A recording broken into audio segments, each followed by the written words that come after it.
Euzu billahi mineşşeytanirracim. Bismillahirrahmanirrahim. 13-cü bəhsimiz təvəkkül bəhsi idi. Dünənləri qeyd oldu ki, Hz. Nuh Peyğəmbəri ki, məsxər elədilər. İlk sözü Aləllahı təvəkkəltü oldu, Allaha təvəkkül etdim və Hz. Şüeyb həmçinin. Bu günlərdə həmçinin başqa Peyğəmbərlərimizdən Quran-ı Kərimdən misal vuracağıq və həmçinin təvəkkülün nə qədər insanın həyatında, dünyasında və axirətində nə qədər təsiri var. Hz.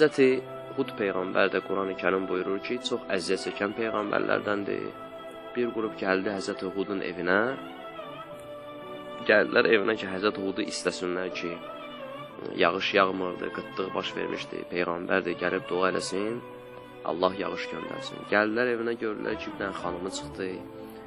Xanım da başladı Hz. Hudun dalınca danışmağa. Deyir, əgər o dua eləyə bilsəydi, hələ evi üçün dua eləyərdi, evində çörək tapılmır yemək. Xülasə bu cürünə həmin Hz. Hudun yoldaşı bu qapıya gələnləri hamısını təhqir elədi, göndərdi. Bunlar qaydanda yolda gördülər Hz. Hudu, dedilər, cənab Hud, bəs məsələ bu cür nədir, biz kənddən gəlmişik, su yoxdur, yağış yoxdur, bəla baş verib. Hz. Hud dua elədi, namaz qıldı, dua elədi, dedi ki, gedin, inşallah yağış yağacaq, Allahın izni. Bunlar getməmişdən qabaq biri bir dənə sual dedi, ya Həzrət, siz ki, bu boyda Peyğəmbər, bu boyda məqam sahibisi, sizin beləncə xanımınız var, niyə bunu evdən qovmursunuz?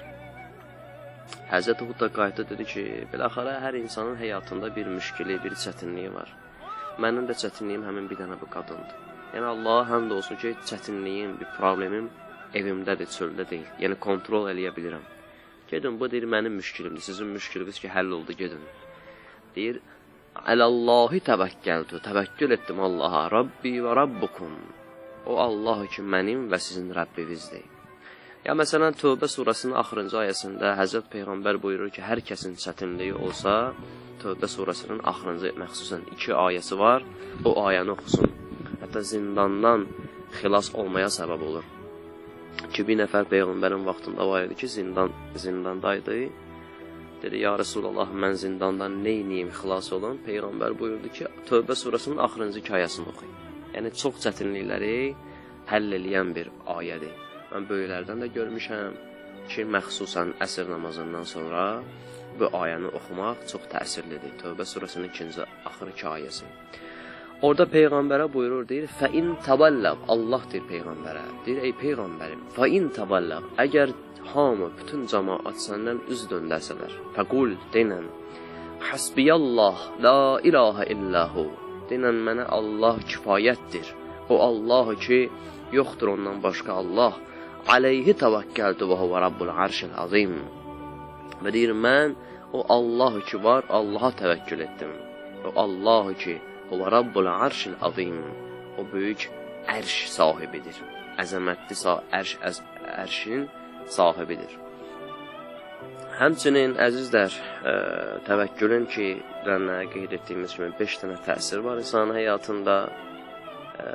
Həzrəti Əli əleyhissalam buyurur ki, hər kəs Allaha təvəkkül eləsə, mən yətəvəkkələ aləllah, hər kəs Allaha təvəkkül eləsə, mən sərrəhu ən yəkunə əqvən nas fəlyətəvəkkən aləllah. Həzrət Əleyhisselam buyurur ki, hər kəs istəyir insanların ən şücaətlisi olsun. Və başqa bir hədisdə var ki, hər kəs istəyir insanların ən sevimlisi olsun Allah yanında. Fəlyətəvəkkən aləllah. Allaha təvəkkül eləsin. Bu hədisdə ki, Əleyhisselam burada əqvən nas istəyir insanların şücaətlisi olsun. Deyir, təvəkkül eləsin Allaha. Mərhum müdərris var idi. İranda böyük alimlərimizdən idi. Bu Rıza xan ki, İranın şahı var idi, o şahın vaxtında yaşayırdı. Bir gün məclis olanda bunların nazirlərindən biri, indiki dillə desək, öz dilimizlə desək, maliyyə naziri. Maliyyə nazirinin vaxtında cəm olmuşlar, məclis idi, oturmuşdular. Bu nazir zakaz vermişdi 100 dənə it Amerikadan gəlsin. Amerikadan 100 dənə it gəlsin ki, biz deyir ki, bu itlərin vasitəsi ilə oğurları yaxşı tuta bilərik. Həmişə belə məclislərdə mərhum müdərris həmişə etiraz eləyərdi. Bu dəfə də etiraz elədi. Dedi ki, mən razı deyiləm. Bu da qayıtdı dedi ki, və orada dövlət adamları idamsı oturmuşdu. Qayıtdı dedi ki, necə yəni razı deyilsən, sən həmişə deyir bizim işlərimizə müdaxilə eləyirsən. Deyir, istəmirsiniz ki, 100 dənə it gətirəsiniz oradan, Amerikadan, deyir, bəli. Nə üçün? Deyir ki, bu itlərin vasitəsilə biz nə edə bilərik? Oğruları yaxşı tuta bilərik. Mərhum müdərris orada qayıtdı dedi ki, onda elə birinci gərək sənin Rıza xanımdan başlayaq, sonra səndən başlayaq, sonra sənin kimlərdən başlayaq. Çünki bu məmləkətin sizdən oğrusu da yoxdur ki. Gərək birinci sizin özünüzdən başlayaq. Diqqət edirsiniz, bu boyda ağa müdərris ki, alimlərimizdən olur. Bu şahın vaxtında, yəni böyük şeytanın boynuzu idi onlar. Onların vaxtında onlara demək cəsarət istəyir, hünər istəyir bu sözü. Bu şəxs bu sözü dedi. Niyə? Çünki əhli şücaət idi, əhli təvəkkül idi. İnsan istəyir əhli şücaət olsun, yolu fəqət gərək təvəkküldür. İnsan əhli təvəkkül olmasa, əhli şücaət ola bilməz. Nəql edir, həmin ağa müdərrisi həmin orada şəhid edirlər. Bu bir təsir idi. Bir təsiri bu idi ki, insan istəyir şücaət olsun, əhli şücaət olsun, gərək əhli təvəkkül olsun. İkinci bir təsir budur ki, Həzrət buyurur ki, mən təvəkkələ aləllah, hər kəs istəyir Allaha təvəkkül eləsin, təsəhhələt əsbabil umur. Hər kəs Allaha təvəkkül eləsə, Allah bütün onun dünya işlərini, yəni o ki, işləri ki, vasitə ilə maşını xərab olur, gedir usta yanına, ya evinə məsələn, evi xərab olur, istəyir usta gətirsin, ya hər hansı bir məsələ var, ya istəyir həkimə getsin, Allah onun üçün bütün bu vasitələri hamısını asan eləyər. Ən yaxşılarını nəsib eləyər bunlara və həmçinin asan eləyər bunlar üçün.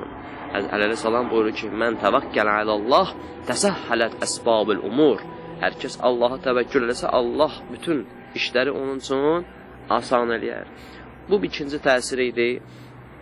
Üçüncü təsiri budur ki, bu da mühüm təsirlərdən biri budur ki, Quran-ı Kərim buyurur, İnnəhu leysə sultanun aləl-ləzīnə əmənu və alə rabbihim yətəvəkkəlun. Hər kəs ki, Allaha təvəkkül eləsə, şeytan ona nə eləyə bilməz? Sultan ola bilməz. Yəni ona müsəllət ola bilməz. Şeytan ona yaxın dura bilməz. Ayətullah Səadətpərvər var idi, bizim böyük alimlərimizdəndir. İndi də onun şagirdlərindən qalan, Qumda çox şagirdlər, onun da həmçinin Ağa Firuqi də onun şagirdlərindəndir ki, bizim əxlaq ustadlarımızdandır. Şagirdlərindən biri yuxu görür ustad haqqında. Deyir ki, ustad gəldim sizə, gördüm 2 dənə meymun çiynimdə gəlir. Elə ki, gəldim sizə girəndə bu meymunlar düşdü. Deyir, bu yuxunun təbiri, yəni yozumu nədir? Şərhi nədir? Həmin Ayətullah Səadətpərvər buyurdu ki, çünki şeytan idi sənin 2 dənə sağında və solunda 2 dənə şeytan oturmuşdu.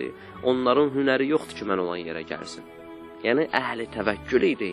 İnsan ki, təvəkkül əhli olsa, şeytan ona yaxın dura bilməz. İnnəhu leysə sultanun. Allah buyurur, o hakim ola bilməz, müsəllət ola bilməz kimə? Aləl-ləzīnə əmənu və alə rabbihim yətəvəkkəlun. Allaha təvəkkül eləyənlərdən. Bu üçüncü təsir idi ki, təvəkkül əhlinə şeytan dura bilməz. Dördüncü təsiri budur ki, insan əhli təvəkkül olanda həyatında çox təlaş eləyir, ümidli olur, təlaş eləyir, çox nigaran olmur. Məsələn, Peyğəmbər yolla keçəndə bir qrup insanlar oturmuşdu. Peyğəmbər qayıtdı ki, siz kimlərsiniz? Dedi ki, Peyğəmbər bu ki, ma əntum, siz kimsiniz? Onlar deyir, nəhnul mutəvəkkirun, biz təvəkkül əhliyik, oturmuşuq burada, Allah ruzumuzu göndərir. Peyğəmbər buyurdu, siz səhv eləyirsiniz, əntum muttakilun, siz təvəkkül əhli deyilsiniz, siz yəni bəlasınız bu qovm üçün, siz əslən problemsiz bu qovm üçün. Yəni təvəkkül bu deyil, insan otura, yəni gözləyə Allahdan, buna rizq ruzu gələ. Təvəkkül budur ki, əhli təvəkkül olan insan həmişə çalışar, səy eləyər, əhli təlaş olar. Bu dördüncü əsərdir ki, insan təvəkkül eləyə bilsə Allaha, həyatında da əhli təlaş olacaq. Beşinci təsir isə, ən mühüm təsirlərdən biri budur ki, insan, Allah insandan razı olur. Allahın rızayətindən üstün bir şey yoxdur. Çünki Allah Quran-ı Kərimdə cənnət, behişt sayır bunları, deyir, Rizvanullahu minəl əkbər. Allahın rızası bütün behişdən, cənnətdən böyüdür. Bir insanın ki, əhli təvəkkül olsa, Allah ondan razı olacaq. Allah onu sevəcək. Necə ki Quran-ı Kərim buyurur: "İnnallaha yuhibbul mutavakkilin." Allah təvəkkül edənləri sevir inşallah. Bu 5 dənə təsiri idi. Əlbəttə ki, əhli təvəkkülün çox təsiri var ki, biz burada 5 dənə təsirini dedik inşallah. Ümid edirik ki, həyatımızda biz də bütün işlərimizdə Allahı vəkil tutarıq inşallah. Assalamu aleykum və rəhmətullahi və bərəkatuhu.